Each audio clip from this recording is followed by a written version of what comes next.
खरं म्हणजे मला या गोष्टीचा आनंद आहे. माझा या ठिकाणी महानुभाव पंथाशी संबंध खूप जुना आहे. खरं म्हणजे चिचबोणच्या मंदिरात तर आम्ही 90 पासून जातो, पण या ठिकाणी ठाकरे साहेबांना माहिती आहे, अविनाशजींना पण माहिती आहे की ज्यावेळी मी महापौर होतो, मला असं वाटतं आता त्याला जवळपास 28 वर्ष पूर्ण होतील, आणि त्यावेळी ज्यावेळेस चिचभवनला मोठा पंथीय एक संमेलन झालं होतं आणि त्या संमेलनाची सेवा करण्याची आणि त्या ठिकाणी उपस्थित राहण्याची संधी देखील त्या काळी मला मिळाली होती.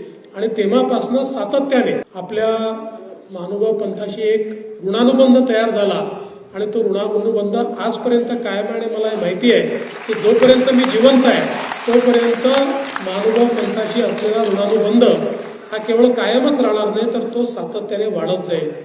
आणि म्हणूनच त्यावेळी